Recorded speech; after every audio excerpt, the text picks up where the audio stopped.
ಅಮ್ಮ ಕರಿತಿದ್ದಾರೆ ಊಟ ಮಾಡೋದಕ್ಕೆ. ಬೇಗ ಬನ್ನಿ ಅಪ್ಪ, ಹಶುವಾಗ್ತಿದೆ ಅಲ್ವಾ? ಅಷ್ಟು ಹಸಿವಾಗ್ತಾ ಇದ್ರೆ ನೀವೇ ತಿನ್ಕೊಳ್ಳಿ ಹೋಗಿ. ಇಲ್ಲ, ಹಶುವಾಗ್ತಿದೆ, ಆದ್ರೆ ನಿಮ್ ಜೊತೆನೆ ಊಟ ಮಾಡ್ತೀವಿ ನಾವು. ಸರಿ, ಹಾಗಾದ್ರೆ 2 ನಿಮಿಷ ನಿಲ್ಲಿ, ನಾನು ಇಲ್ಲಿ ಕೆಲ್ಸನಿದನ್ನೊಂದನ್ನ ಮುಗಿಸಿ ಬರ್ತೀನಿ.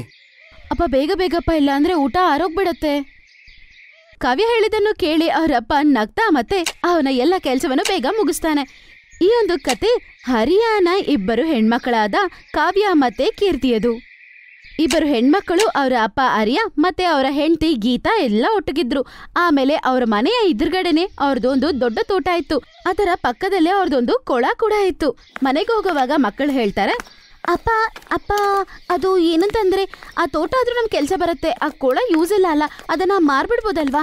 ಮಾರ್ಬಿಟ್ಟು ನಮಗೆ ಬೇಕಾದ ಏನೇನಿದೆಯೋ ಅದೆಲ್ಲ ತಗೋಬೋದಲ್ವಾ ಅಪ್ಪ? ಹಾಗೇನು ಮಾಡಕ್ ಹೋಗ್ಬೇಡಿ ಅಮ್ಮ, ಇದು ನಿಮ್ಮ ಅಜ್ಜನ ಕೊನೆಯ ಸಂಪತ್ತು. ತುಂಬಾ ಕಷ್ಟಪಟ್ಟು ಇದನ್ನ ಇವರು ಮಾಡಿದ್ದಾರೆ ಗೊತ್ತಾ? ಅರೇ ನಿಜವಾಗ್ಲೂ ಅವರಿಬ್ರು ಒಟ್ಟಿಗೆ ಸೇರಿ ಮಾಡಿದ್ರ? ಈ ತರ ಮಾತಾಡ್ಕೊಂಡೇ ಅವರಿಬ್ರು ಮನೆಗೆ ಹೋಗ್ತಾರೆ. ಹರಿಯವರ ಹೆಂಡತಿ ಗೀತಾ ಅವ್ರೆಲ್ಲರಿಗೂ ಊಟ ಬಡಿಸ್ತಾರೆ. ಆಮೇಲೆ ಎಲ್ಲರೂ ಒಟ್ಟಿಗೆ ಕುತ್ಕೊಂಡು ಊಟ ಮಾಡ್ತಾರೆ. ಆಮೇಲೆ ಊಟ ಮಾಡುವಾಗ, ಅಪ್ಪ ಆಮೇಲೆ ಏನಾಯ್ತಂತ ಹೇಳಪ್ಪ. ಹಾಗಾದ್ರೆ ಫುಲ್ ಸ್ಟೋರಿ ಕೇಳ್ತೀರಾ? ಅಪ್ಪ ಹೇಳಪ್ಪ. ಹಾಗಾದ್ರೆ ಕೇಳಿ. ನಮ್ಮ ಊರಲ್ಲಿ ತುಂಬಾ ವರ್ಷದ ಹಿಂದೆ ಬರಗಾಲ ಬಂದಿತ್ತು. ತುಂಬಾ ಕಷ್ಟ ಇದ್ದಾಗ ಆ ಟೈಮಲ್ಲೂ ನಿಮ್ಮ ಅಜ್ಜ ಆಸೆನ ಬಿಡ್ಲಿಲ್ಲ. ಮಳೆ ಆಗಿಲ್ದಿರೋ ಕಾರಣ ಯಾರಿಗೂ ಕೆಲ್ಸನೇ ಇರ್ಲಿಲ್ಲ. ಆಮೇಲೆ ಏನಾಯ್ತಪ್ಪ? ಮತ್ತವರು ಆಲೋಚನೆ ಮಾಡಿದ್ರು, ಮುಂದಿನ ಸಲಿ ಹೀಗೆಲ್ಲ ಆಗಬಾರ್ದು, ಅದಕ್ಕೆ ರೆಡಿಯಾಗಿರ್ಬೇಕು ಅಂತ. ಅದಕ್ಕೆ ಅವ್ರದೇ ಹೊಲದಲ್ಲಿ ನೀರಿನ ಕೊಳ ಮಾಡಕ್ ಶುರು ಮಾಡಿದ್ರು. ಒಣಗಿದ ತೋಟದಲ್ಲ ಅಪ್ಪ? ಹೌದಮ್ಮ, ಹೊಲದಲ್ಲೇನೆ ಮಾಡ್ತಾ ಹೋದ್ರು. ಊರ್ನವ್ರು ಅನ್ಕೊಂಡ್ರು ಹುಚ್ಚ ಆಗಿದಾನಿವ್ನು ಅಂತ. ಹಾಗಿರ್ಲಿಲ್ಲ, ತುಂಬಾ ತಿಂಗಳು ಅವರು ಕೆಲ್ಸ ಮಾಡ್ತಾನೇ ಇದ್ರು. ಮಾಡ್ತಾ ಅದು ದೊಡ್ಡದಾಗಿ ಒಂದು ಕೊಳದ ರೂಪಕ್ಕೆ ಬಂದೋಯ್ತಮ್ಮ. ಆಮೇಲೆ ಅದರಿಂದ ನೀರ್ ಬಂತ ಅಪ್ಪ? ಹಾಗೆ ನೀರು ಬರಲ್ಲಮ್ಮ, ಅವರು ಮಳೆಗಾಲ ಕಾಯ್ತಾ ಇದ್ರು. ಮಳೆ ಬಂತಲ್ವಾ, ಎಲ್ಲರಿಗೂ ಶಾಕು. ಮಳೆ ಆದ ನಂತರ ಆ ಹೊಂಡ ಕೊಳ ಆಗೋಗಿತ್ತು. ಮತ್ತೆ ತುಂಬಾ ನೀರಿತ್ತದ್ರಲ್ಲಿ. ಆಗ ಹೋಗಿ ಜನರಿಗೆಲ್ಲ ಅರ್ಥ ಆಗಿದ್ದು, ಮಳೆ ನೀರಿನ ಕೊಯ್ಲಿ ಮಾಡಿದ್ದಾರೆ ಅಂತ. ಮುಂದಿನ ಮಳೆಗಾಲ ತನಕ ಹೆಲ್ಪ್ ಆಗುತ್ತೆ ಅಂತ. ಅರೇ ವಾ, ತಾತ ಸಖತ್ತಾದ ಕೆಲಸ ಮಾಡಿದ್ದಾರೆ. ಈಗ ನಿಮ್ಮ ಅಜ್ಜ ಇಲ್ಲ, ಆದ್ರೆ ಅವ್ರು ಕೊಟ್ಟ ಕೊಳ ಇದೆ, ಮತ್ತೆ ಅವ್ರು ಕೊಟ್ಟ ಪಾಠ ಇದೆ. ಕಷ್ಟಪಟ್ಟು ಜೀವನ ಮಾಡಬೇಕು, ಬಿಡಬಾರ್ದು ಅಂತ. ಆಹಾ, ಸರಿಯಾಗಿ ಹೇಳ್ದೆ ಅಪ್ಪ. ಆಹಾ, ಆಯ್ತಾಯ್ತು, ಕತೆನೂ ಮುಗೀತು, ಬೇಗ ತಿನ್ನಿ. ಈ ಊಟನೂ ತಣ್ಣಗಾಗೋಗ್ತಿದೆ. ಅಪ್ಪ, ಅಮ್ಮ ಏನೋ ಕೋಪದಲ್ಲಿದ್ದಾಳನ್ಸತ್ತೆ. ಪರವಾಗಿಲ್ಲಮ್ಮ, ಕಷ್ಟ ಬರುವಾಗ ಬಿಡಬಾರ್ದು. ಬೇಗ ತಿನ್ಕೊಳ್ಳಿ, ಹೆಚ್ಚು ಕಮ್ಮಿ ಆಗಬಾರ್ದಲ್ವಾ? ಕಾವ್ಯ ಮತ್ತೆ ಹರಿಯ ಏನೋ ಮಾತಾಡ್ತಾ ಇತರ ನಗ್ತಿರ್ತಾರೆ. ಇದೇ ತರ ತುಂಬಾ ವರ್ಷ ಕಳೆದು ಹೋಗುತ್ತೆ. ತುಂಬಾ ವರ್ಷದ ನಂತರ ಮತ್ತೆ ಆ ಊರಲ್ಲಿ ಬರಗಾಲ ಬಂದ್ಬಿಡುತ್ತೆ. ಎಲ್ಲ ಕಷ್ಟಪಡ್ತಾರೆ. ಪಾಪ ಹರಿಯಾಗೆ ಮೈಯುಷರಿರಲ್ಲ. ಬಿಸಿಲು ಮತ್ತೆ ಮೈಯುಷರಿಲ್ದೆ ಕಾರಣದಿಂದ ಹರಿಯ ಮತ್ತೆ ಆ ಕೋಳ ಇಬ್ರು ಮೋಸವಾದ ಪರಿಸ್ಥಿತಿಯಲ್ಲಿದ್ರು. ಇದೇ ತರ ದಿನ ತುಂಬಾನೇ ಮೋಸ ಆಗ್ತಿತ್ತು. ಆಮೇಲೆ, ಅಮ್ಮ ನೀನು ಏನು ಯೋಚನೆ ಮಾಡ್ಬೇಡ, ಅಪ್ಪನ ನಾವು ಸಿಟಿ ಕರ್ಕೊಂಡೋಗಿ ಅಪ್ಪಗೆ ಎಲ್ಲ ಸರಿ ಆಗೋ ತರ ನೋಡೋಣ. ಆದ್ರೆ ಅದಕ್ಕೆ ತುಂಬಾ ದುಡ್ಡು ಬೇಕಾಗತ್ತಮ್ಮ. ಯಾರತ್ರ ಆದ್ರೂ ದುಡ್ಡು ಕೇಳೋಣಮ್ಮ. ಹೋಗಿ ಸಾವ್ಕಾರ ಹತ್ರ ಒಂದ್ಸಲ ಕೇಳ್ಬರ್ಲಾ? ಅವನು ಸರಿ ಇಲ್ಲ ಅಮ್ಮ ತಾಯಿ, ಸ್ವಲ್ಪ ಭದ್ರ, ಸರಿನಾ? ಸಾವ್ಕಾರರ ಬಳಿ ಹೋಗಿ ಕೀರ್ತಿ ಮನೆಯಲ್ಲಿರುವ ಪರಿಸ್ಥಿತಿಯನ್ನು ಹೇಳ್ತಾಳೆ. ಆಮೇಲೆ ಕೇಳ್ತಾಳೆ, ಆಹಾ, ಹರಿಯ ಒಳ್ಳೆಯವನು, ನಾನ್ ನಿನಗೆ ದುಡ್ಡು ಕೊಡ್ತೀನಿ. ಆದ್ರೆ ಮಾರ್ಗೇಜ್ ಏನಿಡ್ತೀಯಾ? ಹೇಳು. ನಮ್ಮ ಹತ್ರ ಕೊಡೋದಕ್ಕೆ ಒಂದು ಕೊಳ ಬಿಟ್ರೆ ಬೇರೆ ಏನಿಲ್ಲ ಸರ್. ಆ ಕೊಳನ ಹಿಡ್ಕೊಂಡು ನಾನೇನ್ ಮಾಡ್ಲಿ ಅಂತ. ಅದಕ್ಕೂ ದುಡ್ಡು ಸಿಗಲ್ಲ. ಅದಕ್ಕಿಂತ ನೀನು ಜಾಗದ ಕಾಗದ ಕೊಡು, ನಾನು ನಿನಗೆ 2 ಲಕ್ಷ ರೂಪಾಯಿ ಕೊಡ್ತೀನಿ. ಅವಳ ಲ್ಯಾಂಡ್ ಅನ್ನು ಕೊಡಕ್ ಇಷ್ಟಪಡೋದಿಲ್ಲ, ಯಾಕಂದ್ರೆ ಅದನ್ ಬಿಟ್ರೆ ಅವ್ರ ಹತ್ರ ಬೇರೆ ಆಧಾರನೇ ಇರಲ್ಲ. ಆದ್ರೂ ಕೂಡ ಏನು ಮಾಡಕ್ಕಾಗದೇ ಇರೋದ್ರಿಂದ ಅವಳು ಪತ್ರಗಳನ್ನ ಸಾವ್ಕಾರ ಹತ್ರ ಕೊಟ್ಟು ಅವಳು ಅವ್ರ ಹತ್ರ ಇಂದ 2 ಲಕ್ಷ ರೂಪಾಯಿ ತಗೋತಾಳೆ. ಅಮ್ಮ ನೀನೇನು ಚಿಂತೆ ಮಾಡ್ಬೇಡ, ಅಪ್ಪ ಸರಿ ಹೋಗ್ತಾರೆ, ನೀನು ನೋಡ್ತಿರು, ಸರಿನಾ? ಅಪ್ಪ ನಮ್ಮ ಜೊತೆ ಸಂತೋಷವಾಗಿರ್ತಾರಮ್ಮ. ಆ ದೇವ್ರ ದಯದಿಂದ ಹಂಗಾದ್ರೆ ಸಾಕಮ್ಮ. ಅದರ ನಂತರ ಕುಟುಂಬ ಪೂರ್ತಿ ಬಸ್ಸಲ್ಲಿ ಕೂತ್ಕೊಂಡು ಅಲ್ಲಿಂದ ಹೊರಡ್ಬಿಡ್ತಾರೆ. ಸಿಟಿಗೆ ಹೋಗಿ ಒಂದು ದೊಡ್ಡ ಹಾಸ್ಪಿಟ್ಲಲ್ಲಿ ಜಾಯ್ನ್ ಆಗ್ತಾರೆ. ಆಮೇಲೆ ಅಲ್ಲಿ ಟ್ರೀಟ್ಮೆಂಟ್ ಕೊಡಿಸ್ತಾರೆ. ಮತ್ತೆ ಅವ್ರಿಗೆ ಕಿಡ್ನಿ ಸರಿ ಇಲ್ಲ ಅಂತ ಗೊತ್ತಾಗತ್ತೆ. ಇನ್ನು 4 ಲಕ್ಷ ಆಗತ್ತೆ ಅಂತ ಗೊತ್ತಾಗತ್ತೆ. ಇನ್ನೂ ಎಕ್ಸ್ಟ್ರಾ ದುಡ್ಡು ಹೆಂಗ್ ಅರೇಂಜ್ ಮಾಡೋದಪ್ಪ ಅಂತ ಯೋಚನೆ ಮಾಡ್ತಿರ್ತಾಳೆ. ಅಮ್ಮ ಕೀರ್ತಿ ನೀನೊಂದ್ ಕೆಲ್ಸ ಮಾಡು, ಕಾವ್ಯನ ಕರ್ಕೊಂಡು ನೀನು ಮನೆಗೋಗು. ಪೆಟ್ಟಿಗೆಯಲ್ಲಿ ಒಂದು ಚಿಕ್ಕ ಗೋಣಿ ಚೀಲ ಇಟ್ಟಿದ್ದೀನಿ, ಅದರಲ್ಲಿ ನನ್ನ ಹಳೆ ಒಡವೆ ಇದೆ, ಅದನ್ನ ಸ್ವಲ್ಪ ಎತ್ಕೊಂಡ್ ಬಾಮ್ಮ. ಅರೇ ಅಮ್ಮ, ಅದ್ರಿಂದ ನಮ್ಗೆ ಬೇಕಾಗಿರೋ ದುಡ್ಡು ಸಿಕ್ಕಲ್ಲ, ಇನ್ನೂ 2 ಲಕ್ಷ ಬೇಕು. ಅಯ್ಯೋ, ಏನ್ ಸಿಗತ್ತೋ ಅಷ್ಟು ಮಾತ್ರ ಸಿಗ್ಲಿ ಹೋಗಮ್ಮ. ಗೀತನ ಮಾತು ಕೇಳ್ಕೊಂಡು ಆಮೇಲೆ ಮಕ್ಕಳು ಇಬ್ಬರು ಮನೆಗೆ ಹೋಗ್ತಾರೆ. ಆದ್ರ ನಂತರ ಅವರು ಪೆಟ್ಟಿಗೆನ ತೆಗೆದು ನೋಡ್ತಾರೆ. ಅವರು ಮೊದಲನೇ ಸಲ ಪೆಟ್ಟಿಯನ್ನು ಓಪನ್ ಮಾಡ್ತಾರೆ. ಅದನ್ನ ಓಪನ್ ಮಾಡಿದಾಗ ಮೊದಲು ಅದರಲ್ಲಿ ಬರೀ ಧೂಳು ಮಾತ್ರ ಇರುತ್ತೆ. ಅದ್ರ ನಂತರ ಅವ್ರು ನೋಡ್ತಾರೆ, ಒಂದು ಕೆಂಪು ಬಟ್ಟೆಯಲ್ಲಿ ಅವರು ಬಂಗಾರ ಇಟ್ಟಿರೋದು ನೋಡ್ತಾರೆ. ಅಯ್ಯೋ ದೇವ್ರೆ, ಅಮ್ಮನಿಗೆ ಮದ್ವೆ ಸಮಯದಲ್ಲಿ ಕೊಟ್ಟಿರುವ ಈ ಬಂಗಾರ ಮಾರ್ಬೇಕಾ? ನಮಗೆ ದಯವಿಟ್ಟು ಸಹಾಯ ಮಾಡಪ್ಪ. ಆಗ ಕೀರ್ತಿ ಅಳ್ತಾ ಇರೋ ಸಮಯದಲ್ಲಿ ಕಾವ್ಯಗೆ ಪೆಟ್ಟಿಗೆ ಕೆಳಗಡೆ ಏನೋ ಒಂದು ಚಿಕ್ಕ ಡಬ್ಬ ಇರೋದನ್ನ ನೋಡ್ತಾಳೆ. ಅದನ್ನ ನೋಡಿ ಅವಳು ಅದನ್ನ ಒಂದು ಕಟ್ಟಿಗೆ ಎತ್ತು ತಳ್ತಾಳೆ. ಆಮೇಲೆ ಒಂದು ಡಬ್ಬ ಆಚೆ ಬರುತ್ತೆ. ಅಕ್ಕ, ಈ ಡಬ್ಬ ಏನು? ಇದನ್ನ ಯಾಕೆ ಹಿಂಗ್ ಬಚ್ಚಿಟ್ಟಿದ್ದಾರೆ? ಏನೋ ಗೊತ್ತಿಲ್ಲ, ಇರು ತೆಗೆದು ನೋಡೋಣ. ಕೀರ್ತಿ ಅದನ್ನ ಎತ್ಕೊಂಡು ಓಪನ್ ಮಾಡಿ ನೋಡ್ತಾಳೆ. ಅದ್ರಲ್ಲೊಂದು ಕೀ ಮತ್ತೆ ಒಂದು ಲೆಟರ್ ಇರುತ್ತೆ. ಆಮೇಲೆ ತೆಗೆದು ನೋಡ್ತಾಳೆ, ಅದ್ರಲ್ಲಿ ಅವ್ರ ತಾತ ಅವರ ಮಗನಾದ ಹರಿಯಾಗೋಸ್ಕರ ಬರ್ದಿರ್ತಾರೆ. ಕೀರ್ತಿ ಅದನ್ನ ಓದಕ್ ಶುರು ಮಾಡ್ತಾಳೆ. ಮಗ ಹರಿಯ, ನನ್ನನ್ನ ತುಂಬಾ ಪ್ರೀತಿ ಮಾಡ್ತೀಯ ಅಂತ ನನಗೆ ಗೊತ್ತು. ನನಗೆ ಏಜ್ ಆಗಿದೆ. ಈ ರೋಗ ನನ್ನನ್ನ ಮುಗಿಸ್ಬಿಡುತ್ತೆ. ನಿನ್ನ ಎಲ್ಲ ದುಡ್ದಿದ್ದ ದುಡ್ಡನ್ನ ನನ್ನ ಮೇಲೆ ಹಾಕ್ಬಿಟ್ಟೆ ನೀನು. ಅದು ಸರಿಯಲ್ಲ. ನಿನ್ನ ಸಂತಾನಕ್ಕೂ ಏನಾದ್ರೂ ಬೇಕಲ್ವಾ? ನಾನೊಂದು ರಹಸ್ಯ ಮುಚ್ಚಿಟ್ಟಿದ್ದೆ. ನಿನಗೂ ನಿನ್ನ ಸಂತಾನಕ್ಕೂ ಏನಾದ್ರೂ ಹೆಲ್ಪ್ ಆಗ್ಬೋದು ಅಂತ. ಆ ಕೊಳ ಮಾಡುವಾಗ ನನಗೇನೋ ಸಿಕ್ಕಿತ್ತು. ಈ ಲಾಕು ಎಲ್ಲ ಸಮಸ್ಯೆನ ಸಾಲ್ವ್ ಮಾಡುತ್ತೆ. ನೆನಪಿರ್ಲಿ, ಈ ಕೀ ನನ್ನ ಹೃದಯದ್ದು. ಅಕ್ಕ, ತಾತ ಎಲ್ಲಾದ್ರೂ ದುಡ್ಡೇನಾದ್ರೂ ಬಚ್ಚಿಕಿರ್ತಾರ? ಹಂಗೆ ಅನ್ಸತ್ತೆ. ತಾತನ ಹತ್ರ ತುಂಬಾನೇ ಬೆಲೆ ಬಾಳುವ ವಸ್ತು ಇದ್ದಿರತ್ತೆ. ಅದನ್ನ ಉಪಯೋಗಿಸಿ ಅವ್ರ ಆರೋಗ್ಯನ ಸರಿ ಮಾಡ್ಕೋಬಹುದಾಗಿತ್ತು. ಆದ್ರೆ ಅವರು ಬೇಡ ಅಂತ ನಮ್ಗೋಸ್ಕರ ಅವರ ಪ್ರಾಣನೇ ತ್ಯಾಗ ಮಾಡಿದ್ದಾರೆ ನಮ್ ತಾತ. ಆದ್ರೆ ನಮ್ಮ ಅಪ್ಪನಿಗೆ ಈ ವಿಷಯ ಎಲ್ಲ ಗೊತ್ತಿಲ್ವಾ ಅನ್ನೋದೇ ನಂಗೆ ದೊಡ್ಡ ಪ್ರಶ್ನೆ ಆಗಿದೆ. ಹೆಂಗ್ ಗೊತ್ತಾಗತ್ತಕ್ಕ? ನೋಡು, ತಾತ ಹೆಂಗ್ ಬಚ್ಚಿಟ್ಟಿದಾರೆ ಇದನ್ನ. ಇದು ನನ್ ಕಣ್ಣಿಗೆ ಹೆಂಗ್ ಬೀಳ್ತು ಅಂತ ನನಗೆ ಗೊತ್ತಿಲ್ಲ. ಆದ್ರೆ ಲೆಟರ್ ಅಲ್ಲಿ ಪ್ರಶ್ನೆ ನೋಡಕ್ಕ ಎಷ್ಟು ಟ್ವಿಸ್ಟ್ ಆಗಿದೆ. ಇವಾಗ ತಾತನ ಹೃದಯ ಏನಂತ ನಾವ್ ಹೆಂಗ್ ಕಂಡು ಹಿಡಿಯೋದು? ಅರೆ, ಅವ್ರು ನಮ್ಗೇನೋ ಹಿಂಟ್ ಕೊಡ್ತಿದ್ದಾರೆ. ನನ್ನ ಹೃದಯದ ಬಾಗಿಲು ತೆಗೆಯುತ್ತೆ ಅಂತ ಬರ್ತಿದ್ದಾರೆ. ಹಾಗಾದ್ರೆ ಅದು ಹೃದಯಕ್ಕೆ ತುಂಬಾನೇ ಇಷ್ಟ ಆದ ಒಂದು ವಿಷಯ ಇರ್ಬೇಕು. ಹಾಗಾದ್ರೆ ಅಪ್ಪ ಆಗಿರ್ಬೇಕಲ್ವಾ? ಬೀಗ ಹಾಕಿ ಅಪ್ಪನ್ನ ತೆಗೆಯಕ್ಕಾಗಲ್ಲ ಅಲ್ವಾ? ಹೇಳು. ಅರೆ ಅಕ್ಕ, ಅವ್ರ ಹೃದಯಕ್ಕೆ ಹತ್ರ ಆದದ್ದು ಆ ಕೊಳ ಅಲ್ವಾ? ಆ ಕೊಳದಲ್ಲಿ ಎಲ್ಲೋ ಇರ್ಬೇಕನ್ಸತ್ತೆ. ಅರ್ರೇ, ಶಬ್ಬಾಷ್ ಕಣೆ, ಸರಿಯಾಗಿ ಹೇಳ್ದೆ. ಆದ್ರೆ ಅಲ್ಲೋಗಿ ನಾವು ಬೀಗ ಹಾಕೋದು? ಯೋಚನೆ ಮಾಡು ಕೀರ್ತಿ, ಯೋಚನೆ ಮಾಡು. ಅಕ್ಕ, ಇದು ಕರೆಕ್ಟ್ ಆಗಿ ಯಾವ್ದೋ ಬೀಗಕ್ಕೆ ಹೊಂದ್ಕೊಳ್ಳುತ್ತೆ. ಏನೋ ಬೆಳೆ ಬಾಳುವ ವಸ್ತು ಖಂಡಿತ ಇರ್ಲೇಬೇಕಕ್ಕ. ಅರೇ, ಈ ಪೂರ್ತಿ ಕೊಳದಲ್ಲಿ ಹೋಗಿ ನಾವು ಎಲ್ಲಂತ ಹುಡ್ಕೋದು ಹೇಳು? ಡಾಕ್ಟರ್ ಬೇಗ ದೊಡ್ಬೇಕಂತ ಹೇಳಿದ್ದಾರೆ. ನಾವು ಹುಡ್ಕೋದಕ್ಕೆ ಲೇಟ್ ಆಗ್ಬಿಡತ್ತೆ. ಏನ್ ಮಾಡೋದು ಅರ್ಥ ಆಗ್ತಿಲ್ವೇ? ಹೌದಕ್ಕ. ಅರ್ಥ ಆಯ್ತು. ನಿಜವಾಗ್ಲೂ ತಾತ ತುಂಬಾನೇ ಬುದ್ಧಿವಂತ ಕಣೆ. ಅಂದ್ರೆ ಒಂದೇ ಲೆಟ್ರಲ್ಲಿ 2 ಉತ್ತರ ಕೊಟ್ಟಿದ್ದಾರೆ.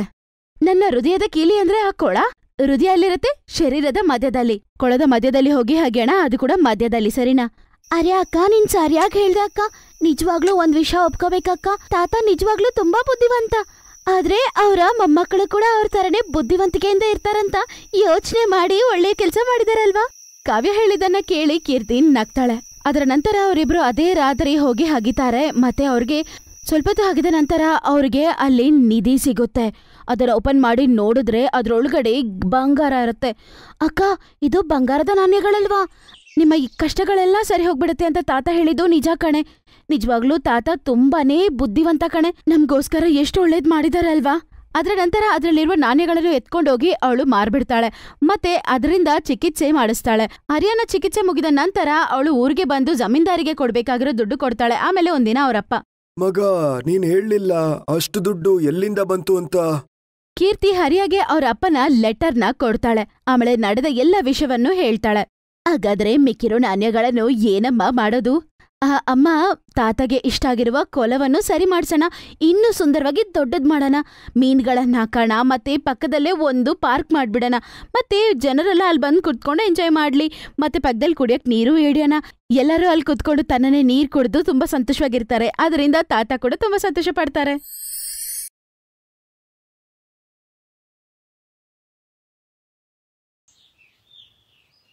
ಸಾಧನಾ ಆ ದೇವಿಯ ಭಕ್ತಳು. ಅವಳಿಗೆ ಯಾವಾಗ ಮದುವೆ ಆದ್ರೂ ಆ ದೇವಿಯ ಕೃಪೆಯಿಂದ ಒಳ್ಳೆ ಹುಡುಗ ಸಿಗ್ತಾನೆ ಅಂತ ಅನ್ಕೋತಾಳೆ. ಅದೇ ರೀತಿ ಸ್ವಲ್ಪ ದಿನದ ನಂತರ ಸಾಧನನ ಲೈಫಲ್ಲಿ ಸಂದೀಪ್ ಬರ್ತಾನೆ. ಸಂದೀಪ್ ಸಾಧನಾನ ಪ್ರೀತಿಸ್ತಾನೆ. ಅವ್ರ ಮನೆಯವ್ರಿಗೂ ಕೂಡ ಸಾಧನ ಅಂದ್ರೆ ತುಂಬಾನೇ ಇಷ್ಟ ಆಗತ್ತೆ. ಸ್ವಲ್ಪ ದಿನದ ನಂತರ ಮದ್ವೆ ಬಗ್ಗೆ ಮಾತಾಡಿ ಅವರು ಮದ್ವೆ ಮಾಡ್ಬಿಡ್ತಾರೆ. ಮದ್ವೆ ಆಗಿ ಅತ್ತೆ ಮನೆಗೆ ಹೋದ ನಂತರ ಕೂಡ ಅವಳು ಅಲ್ಲಿ ಆ ದೇವಿಗೆ ಪೂಜೆ ಮಾಡ್ಕೋತಾ ಅದೇ ತರ ಭಕ್ತಿಯಾಗಿ ಇರ್ತಿದ್ಲು. ಒಂದಿನ ಅವಳು ಬೆಳಗ್ಗೆ 5 ಗಂಟೆಗೆ ಎದ್ದು ಆ ದೇವಿಯ ಪೂಜೆಯನ್ನು ಮಾಡಿ ನಂತರ ಅವಳು ಕಿಚನ್ಗೆ ಹೋಗಿ ಟೀ ಇಡ್ತಾ ಇರ್ತಾಳೆ. ಅಯ್ಯೋ, ಯಾಕಮ್ಮ ಇಷ್ಟು ಬೇಗ ಎದ್ದಿದ್ಯಾ? ಇವಾಗ 5 ಗಂಟೆ. ನೀನ್ ಮಲ್ಕೋಬೋದಲ್ವಾ? ನೀನ್ ಯಾಕಿಷ್ಟು ಬೇಗ ಎದ್ದಿದ್ಯಾ? ಅತ್ತೆ ಪರವಾಗಿಲ್ಲ, ಇದು ನನ್ಗೆ ಅಭ್ಯಾಸ ಆಗಿದೆ 5 ಗಂಟೆಗೆ ಎದ್ದೊಳೋದು. ಹಂಗಂತ ಹೇಳಿ ಇಬ್ರು ಅತ್ತೆ ಸೊಸೆ ಕುತ್ಕೊಂಡು ಟೀ ಕುಡಿತಾರೆ. ಅದರ ನಂತರ ಎಲ್ಲರೂ ಎದ್ದ ನಂತರ ಸೊಸೆ ಬಗ್ಗೆನೇ ಮಾತಾಡ್ತಾಳೆ ಅತ್ತೆ. ಅವಳ ಬಗ್ಗೆ ಹೊಗಳ್ತಾ ಇರ್ತಾಳೆ. ಮನೆಯ ಇನ್ನೊಂದು ಸೊಸೆಗೆ ಹೊಟ್ಟೆ ಕಿಚ್ಚು. ಸಾಧನ ತುಂಬಾನೇ ಸಂಸ್ಕಾರ ಉಳ್ಳ ಹುಡುಗಿ. ಈ ತರ ಒಂದು ಹುಡುಗಿ ನಮ್ಮನೆಗ್ ಬರ್ಬೇಕು ಅಂತಾನೆ ನಾನು ದೇವ್ರನ್ನ ಬೇಡ್ಕೋತಿದ್ದೆ. ಬೆಳಗ್ಗೆ ಎದ್ದು ಪೂಜೆ ಮಾಡಿ ಎಲ್ಲಾರ್ನು ಚೆನ್ನಾಗಿ ನೋಡ್ಕೊಳ್ಳುವ ಹುಡುಗಿ. ಇವತ್ ನನ್ಗಳು ಬಿಸಿ ಬಿಸಿ ಟೀ ಬೇರೆ ಕೊಟ್ಲು. ನಾನು ಇಂಥ ಹುಡುಗಿ ಮನೆಗ್ ಬಂದ್ರೆ ಚೆನ್ನಾಗಿರತ್ತೆ ಅನ್ಕೋತಿದ್ದೆ. ಅದೇ ತರನೇ ಅವಳು ದಿನಾ ಬೆಳಗ್ಗೆ ಎದ್ದು ಪೂಜೆ ಮಾಡ್ತಾಳೆ, ಎಲ್ಲಾರ್ನು ಚೆನ್ನಾಗಿ ನೋಡ್ಕೋತಾಳೆ. ಒಳ್ಳೆ ವಿಷಯನೇ. ಈಗ ಬೆಳಗ್ಗೆ ಬೆಳಗ್ಗೆ ನೀವು ಚಹಾ ಮಾಡ್ಬೇಕಾಗಿಲ್ಲ. ಸಾಧನ ಸೊಸೆ ಬಂದಿದ್ದಾಳೆ, ಇಬ್ರು ಅತ್ತೆ ಸೊಸೆ ಕೂಡಿ ಚಹಾ ಕುಡೀರಿ. ಅಮ್ಮ ಸುಧಾ, ನೀನು ಕೂಡ ಬೆಳಗ್ಗೆ ಎದ್ದೋಳ ಅಭ್ಯಾಸ ಮಾಡ್ಕೊ. ಅದು ತುಂಬಾ ಒಳ್ಳೆ ಅಭ್ಯಾಸ. ನಾನ್ ಏನ್ ಹೇಳ್ತಿದ್ದೆ ಅಂದ್ರೆ, ಕುಳ್ಗುರು ಮತ್ತೆ ಅವರ ಶಿಷ್ಯಂದರು ಬರ್ತಿದ್ದಾರೆ. ಅಮ್ಮ ಸೊಸೆ, ನೀನು ಚೆನ್ನಾಗ್ ಕೇಳ್ಕೊ. ನಮ್ ಮನೆಯ ಹೊಸ ಸೊಸೆನೆ ಅವ್ರಿಗೆ ಪ್ರಸಾದ ಮಾಡ್ಬೇಕು. ಇದೇ ನಮ್ಮ ಮನೆಯ ಆಚಾರ. ನೀನು ಅದೇ ತರ ನಡ್ಕೋಬೇಕು, ಆಯ್ತಾ? ಅವ್ರಿಗೋಸ್ಕರ ರುಚಿಯಾಗಿ ಪ್ರಸಾದ ಮಾಡು. ನಾನ್ ನಿನಗೆ ಈ ಜವಾಬ್ದಾರಿಯನ್ನು ಕೊಡ್ತಿದ್ದೀನಿ. ಅಮ್ಮ, ನಾನು ಖಂಡಿತ ನನ್ ಕೈಲಾದಷ್ಟು ಚೆನ್ನಾಗ್ ಮಾಡ್ತೀನಿ. ನಾನು ನನ್ನ ಜವಾಬ್ದಾರಿಯನ್ನು ಸರಿಯಾಗಿ ಮಾಡ್ಬೇಕಂತ ಆಶೀರ್ವಾದ ಮಾಡಿ. ಅಪ್ಪ, ನೀವ್ ಕೂಡ ನನ್ಗೆ ಆಶೀರ್ವಾದ ಮಾಡಿ. ಬಂದಿದ ತಕ್ಷಣ ನಾಟಕಗಳು ಶುರು ಮಾಡ್ಬಿಟ್ಲಮ್ಮ. ನಾನ್ ನಿನ್ನನ್ ಬಿಡಲ್ಲ ಕೆಲ್ಸ ಮಾಡಕ್ಕೆ. ಎಲ್ಲ ಕೆಲ್ಸ ನಾನೇ ಮಾಡ್ತೀನಿ, ನೋಡ್ತಾ ಇರು. ಸುಧಾ, ನಾನು ಎಷ್ಟೊತ್ತಿಂದ ನಿನ್ನ ಹತ್ರ ನೀರ್ ಕೇಳ್ತಾ ಇದ್ದೀನಿ, ನೀನೇನ್ ಮಾಡ್ತಾ ಇದೀಯ? ಅಬ್ಬಾ, ಬರ್ತಾ ಇದೀನ್ರಿ. ಯಾವಾಗ್ಲೂ ನನ್ನಿಂದನೇ ಬಿದ್ದಿರ್ತೀರ. ಒಂದ್ ಗ್ಲಾಸ್ ನೀರ್ ಕೂಡ ಎತ್ಕೊಂಡ್ ಕುಡಿಯಕ್ಕಾಗಲ್ವಾ ನಿಮ್ಗೆ? ಎಲ್ಲರೂ ಪೂಜೆಗೆ ತಯಾರಿ ಮಾಡ್ತಿರ್ತಾರೆ. ಎಲ್ಲರೂ ಕುಲ್ಗುರು ಬರೋದಕ್ಕೋಸ್ಕರ ಕಾಯ್ತಾ ಇರ್ತಾರೆ. ಅಮ್ಮ, ಈ ಪೂಜೆ ಸಾಮಾನ್ ಮತ್ತೆ ಹೂ ತಂದಿದ್ದೀನಿ. ಇನ್ನೇನಾದ್ರೂ ಬೇಕಾದ್ರೆ ನನ್ಗೆ ಹೇಳಿ. ಎಲ್ಲ ರೆಡಿಯಾಗಿದೆ. ಪೂರಿ ಮಾಡೋದಕ್ಕೆ ತುಪ್ಪ ಮತ್ತೆ ಎಣ್ಣೆ ಬೇಕಾಗಿದೆ, ಅದು ಮಾತ್ರ ತಗೊಂಡ್ ಬಾ. ಅದನ್ನ ಕಿಚನಲ್ಲಿ ಇಟ್ಬಿಡಿ. ಹಂಗಂತ ಹೇಳಿದ ತಕ್ಷಣ ಸಂದೀಪ್ ಗೀ ಪ್ಯಾಕೆಟ್ ಮತ್ತೆ ಅವ್ರಿಗೆ ಬೇಕಾಗಿರುವ ಎಣ್ಣೆ ತಗೊಂಡ್ ಬಂದು ಹೆಂಡ್ತಿಗೆ ಕೊಡ್ತಾರೆ. ಕೊಡಿ ಸಂದೀಪ್ ಅವ್ರೆ, ನಾನಿದನ್ನ ಎತ್ಕೊಂಡೋಗಿ ಕಿಚನಲ್ಲಿ ಇಡ್ತೀನಿ, ಆಯ್ತಾ? ನೀವು ನಿಮ್ ಅಣ್ಣನ್ ಜೊತೆ ಹೋಗಿ ಆಚೆ ಅವ್ರು ಬರ್ತಾರೇನೋ ನೋಡ್ತೀರಿ. ಸರಿ ಅದ್ಗೆ, ನೀವು ಇದನ್ನೆಲ್ಲ ಸಾಧನ ಹತ್ರ ಕೊಡಿ. ಸುಧಾ ಗೀ ಮತ್ತೆ ಆ ಎಣ್ಣೆನೆ ತಗೊಂಡ್ ಹೋಗ್ತಾಳೆ ಮತ್ತೆ ಅಲ್ಮಾರಿಯಲ್ಲಿ ಬಚ್ಚಿಡ್ತಾಳೆ. ಅದು ಮಾತ್ರ ಅಲ್ದೆ ಕಿಚನಲ್ಲಿ ಇದ್ದೋರದ್ದು ಎಲ್ಲ ಎತ್ಕೊಂಡ್ಬಂದು ಅವಳು ಬಚ್ಚಿಡ್ಬಿಡ್ತಾಳೆ. ಈಗ ಪ್ರಸಾದ ಮಾಡೋ ಸಮಯ ಬರುತ್ತೆ. ಸಾಧನ ಹೋಗಿ ನೋಡ್ತಾಳೆ, ಅಲ್ಲಿ ಎಣ್ಣೆ ಇರೋದಿಲ್ಲ, ತುಪ್ಪ ಇರೋದಿಲ್ಲ, ಏನೂ ಇರಲ್ಲ. ಅಮ್ಮ ಸೊಸೆ, ಎಲ್ಲ ಪ್ರಸಾದ ಮಾಡಾಯ್ತು. ಬರೀ ಪೂರಿ ಮಾತ್ರ ಮಾಡ್ಬೇಕು ನಮ್ಮ ಸಂಪ್ರದಾಯ ಪ್ರಕಾರ. ಅದನ್ನ ನೀನೇ ಮಾಡ್ಬೇಕು. ನಾನು ಹೋಗ್ತಿದ್ದೀನಿ, ಮಾವ ಕರೀತಿದ್ದಾರೆ, ಗುರುಗಳು ಬಂದಿದಾರನ್ಸತ್ತೆ. ನೀನು ಬೇಗ ಪ್ರಸಾದ ಮಾಡ್ಬಿಟ್ಟು ಬಾ, ಆಯ್ತಾ? ಸಾಧನ, ನನ್ ತುಪ್ಪ ಮತ್ತೆ ಎಣ್ಣೆ ಸುಧಾ ಅತ್ತಿಗೆ ಹತ್ರ ಕೊಟ್ಟೆ. ಅವ್ರು ನಿನಗ್ ಕೊಟ್ರಲ್ಲ, ಬಂದೇಮಾ. ಅಯ್ಯೋ, ಅಕ್ಕ ಹತ್ರ ಕೊಟ್ಟಿದ್ರಲ್ವಾ ನೀವು ನೆಯ್ಯಿ ಮತ್ತೆ ತುಪ್ಪ. ಅಯ್ಯೋ, ನಾನ್ ಬೇಜಾರಾಗ್ಬಿಟ್ಟೆ ನೋಡಿ. ಸುಧಾ ಅಕ್ಕ, ಅಯ್ಯೋ ಎಲ್ಲಿದ್ದೀರಾ? ಇಲ್ಲಿದ್ದೀರಾ ಅಕ್ಕ? ಎಣ್ಣೆ ಮತ್ತೆ ತುಪ್ಪ ಎಲ್ಲಿಟ್ಟಿದ್ದೀರಾ? ಅಲ್ಲೇ ಇರ್ಬೇಕು, ನನ್ಗೇನ್ ಗೊತ್ತು. ಸರಿ, ಮಾವ ಕರೀತಿದ್ದಾರೆ, ನಾನ್ ಹೋಗ್ತಿದ್ದೀನಿ. ನೀನ್ ಬೇಗ ಪೂರಿ ಮಾಡ್ಬಿಟ್ಟು ಅಲ್ಬಾ, ಅಲ್ ಬಂದೆಲ್ಲ ಕಾಯ್ತಿದ್ದಾರೆ. ಈಗೇನ್ ಮಾಡ್ಲಿ? ತುಪ್ಪ ಗೀ ಇಲ್ದೇ ಇದ್ರೆ ಅಲ್ಲೇ ಹೋಗಿ ಎಲ್ಲಾರ್ ಮುಂದ್ರು ನಾನು ಕೇಳಕ್ಕಾಗತ್ತಾ? ಅಯ್ಯೋ ದೇವಿ, ಅಮ್ಮ ನೀನೇ ನನ್ನ ಕಾಪಾಡ್ಬೇಕು. ನಾನಿವತ್ ನಿನ್ ಮೇಲೆ ನಂಬಿಕೆ ಇಟ್ಟು ನೀರಲ್ಲೇ ಪೂರಿಗಳನ್ನ ಮಾಡ್ತೀನಿ. ಆದ್ರೆ ನೀನ್ ಕಾಪಾಡ್ತೀಯಂತ ನಂಬಿಕೆ. ನಾನ್ ನಿನ್ ಮೇಲೆ ನಿಜವಾದ ಭಕ್ತಿಯನ್ನು ಇಟ್ಟಿದ್ರೆ ನೀನು ಚಮತ್ಕಾರ ಮಾಡು ತಾಯಿ. ಎಷ್ಟಾದ್ರೂ ನಿಮ್ಮ ದೇವಿಯನ್ನು ಬೇಡ್ಕೋ, ನಿನ್ ದೇವಿ ನಿನ್ಗೆ ಸಹಾಯ ಮಾಡಲ್ಲ. ಇವತ್ತು ಪೂರಿಗಳನ್ನು ಮಾಡಕ್ಕಾಗ್ದೆ ಎಲ್ಲಾರ್ ಮುಂದೆ ಅವಮಾನ ಆಗ್ಬೇಕು. ನಿನ್ಗೆ ಚೆನ್ನಾಗ್ ಬುದ್ಧಿ ಕಲ್ಸ್ಬೇಕನ್ನೋದೇ ನನ್ ವಿಷಯ. ಹಂಗಂತ ಹೇಳ್ತಾಳೆ. ಆದ್ರೂ ಸಾಧನ ನೀರಲ್ಲಿ ನಂಬಿಕೆಯಿಂದ ಪೂರಿ ಮಾಡ್ತಾಳೆ. ಆ ದೇವರು ಚಮತ್ಕಾರ ಮಾಡ್ತಾಳೆ. ಆ ಪೂರಿ ಆ ನೀರಲ್ಲೇ ಉಬ್ಕೊಂಡ್ ಬರುತ್ತೆ. ಅದನ್ನ ನೋಡಿದ ತಕ್ಷಣ ಚಿಕ್ಕ ಸೊಸೆ ಆನಂದದಿಂದ ಕಣ್ಣಲ್ಲಿ ನೀರ್ ಬರುತ್ತೆ. ಆದ್ರೆ ದೊಡ್ಡ ಸೊಸೆಗೆ ಕಣ್ಣಲ್ಲಿ ಅದನ್ನ ನೋಡಿ ರಕ್ತ ಬರುತ್ತೆ. ಅವಳ ಕೈಯಲ್ಲಿ ನಂಬಕ್ಕೆ ಆಗೋದಿಲ್ಲ. ಏನ್ ಚಮತ್ಕಾರ ನಡೀತಿದೆ ಅಂತ ಆಶ್ಚರ್ಯ ಆಗತ್ತೆ. ಸ್ವಲ್ಪ ತಲೆ ಪೂರಿಗಳನ್ನು ಮಾಡಿ ಎತ್ಕೊಂಡೋಗ್ತಾಳೆ. ಮತ್ತೆ ಗುರುಗಳಿಗೆ ಅವರ ಶಿಷ್ಯರಿಗೆ ಅವಳು ಬಡಿಸ್ತಾಳೆ. ಮಹಾರಾಜ, ಇವಳು ನಮ್ಮ ಚಿಕ್ಕ ಸೊಸೆ ಸಾಧನ, ಸಂದೀಪಿನ ಹೆಂಡತಿ ಇವಳು. ನಮ್ಮ ಸಂಪ್ರದಾಯದ ಪ್ರಕಾರ ಇವಳೆ ನಿಮ್ಗೆ ಪೂರಿ ಮಾಡಿರೋದಿವತ್ತು. ಆಗ ನಾನ್ ತುಂಬಾ ಕಡೆ ಎಣ್ಣೆಲ್ ಬೆಂದಿರೋ ಪೂರಿ ತಿಂದಿದ್ದೇನೆ. ಆದ್ರೆ ಮೊದಲನೇ ಬಾರಿಗೆ ನೀರಲ್ ಬೆಂದಿರೋ ಪೂರಿ ತಿಂದಿದ್ದೇನೆ. ನೀರಲ್ ಬೆಂದಿರೋ ಪೂರಿನ ಮಹಾರಾಜ್?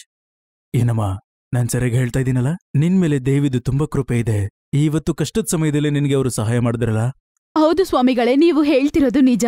ನಿಮಗೆ ಎಲ್ಲ ಗೊತ್ತು, ಆ ದೇವರ ಕೃಪೆ ಇಲ್ದಿದ್ರೆ ಇವತ್ತು ನಾನ್ ನಿಮ್ಗೆ ಪೂರಿಯನ್ನು ಮಾಡ್ಕೊಂಡ್ ತಂದು ಕೊಡಕ್ಕಾಗ್ತಿರ್ಲಿಲ್ಲ. ಸಾಧನ ತುಂಬಾ ಒಳ್ಳೆಯವಳು. ದೇವಿ ಮಾ ಯಾರ ಜೊತೆ ಇರ್ತಾಳೋ ಆ ಭಕ್ತೆ ಯಾವತ್ತೂ ಸತ್ಯದ ಮಾರ್ಗದಲ್ಲೇ ಹೋಗ್ತಾರೆ. ಮತ್ತೆ ದೇವಿ ಮಾತೆ ಕೂಡ ಕಷ್ಟದ ಸಮಯದಲ್ಲಿ ಆ ಭಕ್ತರ ಸಹಾಯ ಮಾಡ್ತಾಳೆ. ಹಾಗಾಗಿ ಇಲ್ಲಿರೋರ್ಗೆಲ್ಲ ನಾನು ಏನ್ ಹೇಳಕ್ ಬಯಸ್ತೀನಿ ಅಂದ್ರೆ, ನೀವು ಸಾಧನಗೆ ಯಾವುದೇ ರೀತಿಯ ತೊಂದರೆ ಕೊಡೋಕೆ ಹೋಗ್ಬೇಡಿ. ಈಕೆ ಗುಣಗಳನ್ನ ಅರ್ಥ ಮಾಡ್ಕೊಳ್ಳಿ ಮತ್ತೆ ಹಾಗೆ ಸಹಾಯ ಮಾಡಿ. ಮತ್ತೆ ದೇವಿ ನಿಮ್ಗೆ ಕೃಪೆ ತೋರಿಸ್ತಾಳೆ. ಒಬ್ಬ ತಂಗಿ ರಾಮ್ ಪ್ರಸಾದ್, ಇವತ್ತು ನಿಮ್ಮ ಮನೆ ಊಟ ಮಾಡಿ ನಾವು ತುಂಬಾ ಸಂತೃಪ್ತರಾಗಿದ್ದೀರಿ. ತುಂಬಾ ತೃಪ್ತಿಯಾಗಿದೆ. ದೇವಿ ಮಾತೆಯ ಕೃಪಾ ನಿಮ್ಮ ಮೇಲೆ ಇರ್ಲಿ. ಜೈ ಮಾತಾ ದಿ. ಗುರುಗಳು ಹೋಗ್ತಾ ಹೋಗ್ತಾ ಸುಧಾಗೆ ಬುದ್ಧಿ ಕಲ್ಸೋಗ್ತಾರೆ. ಅವಳಿಗೆ ಅವಳು ಮಾಡೋ ತಪ್ಪಂತ ಅರ್ಥ ಆಗತ್ತೆ. ನನ್ನನ್ನ ದಯವಿಟ್ಟು ಕ್ಷಮಿಸಿ. ನಾನು ಹೊಟ್ಟೆ ಕಿಚ್ಚಿಂದ ತುಂಬಾ ದೊಡ್ಡ ತಪ್ಪು ಮಾಡ್ಬಿಟ್ಟೆ. ನಾನು ಹೊಟ್ಟೆ ಕಿಚ್ಚಿಂದ ನಿನ್ಗೆ ಅನ್ಯಾಯ ಮಾಡ್ಬೇಕನ್ಕೊಂಡೆ. ನಿನ್ ಜೊತೆ ಅಲ್ಲ, ಇನ್ಮೇಲೆ ಯಾರ್ ನೋಡಿ ಹೊಟ್ಟೆ ಕಿಚ್ಚು ಪಡಲ್ಲ. ಇದು ಒಳ್ಳೆಯ ಬುದ್ಧಿ ಅಮ್ಮ. ಯಾರ್ನೋ ನೋಡಿ ಯಾರು ಹೊಟ್ಟೆ ಕಿಚ್ಚು ಪಡಬಾರ್ದು. ಈ ದಿನ ಆ ದೇವಿ ನಮ್ಮ ಮೇಲೆ ತೋರ್ಸಿರುವ ಆ ಕೃಪೆಗೆ, ಆ ದೇವಿಗೆ ಪೂಜೆ ಪುನಸ್ಕಾರಗಳನ್ನು ಮಾಡ್ಬೇಕು ಅಂತ ನಾನ್ ಅನ್ಕೋತಿದೀನಿ. ಆ ಪೂಜೆ ಪುನಸ್ಕಾರಗಳನ್ನ ನಾವು ತುಂಬಾ ಚೆನ್ನಾಗಿ ಮಾಡಿ ಮುಗಿಸ್ಲೇಬೇಕು. ಅಮ್ಮ, ತುಂಬಾ ಒಳ್ಳೆ ವಿಷಯ ಅಮ್ಮ ಇದು. ಅರುಣ್, ಸಂದೀಪ್, ನಾವೆಲ್ಲ ಸೇರ್ಕೊಂಡು ಮಾತಾರಾಣಿಯ ಜಾಗರಣೆ ಮಾಡೋಣ. ಎಲ್ಲರೂ ಸೇರಿ ಮಾತಾದೇವಿಗೆ ಪೂಜೆ ಪುನಸ್ಕಾರಗಳನ್ನು ಮಾಡ್ತಾರೆ. ಆಮೇಲೆ ಸುಧಾ ಚಿಕ್ಕ ಸೊಸೆಯ ಜೊತೆ ತುಂಬಾ ಚೆನ್ನಾಗಿ ಇರಕ್ಕೆ ಶುರು ಮಾಡ್ತಾಳೆ. Best buddies. Hello friends. Thanks for watching this video. अगर आपको ये वीडियो पसंद आया है तो प्लीज लाइक, सब्सक्राइब, कमेंट्स करें इस वीडियो पर और हाँ, शेयर करना भी ना भूलें। और भी मजेदार वीडियो देखने के लिए नीचे दिए गए बेल आइकॉन को दबाएं। देखते रहिए बेस्ट बडीज।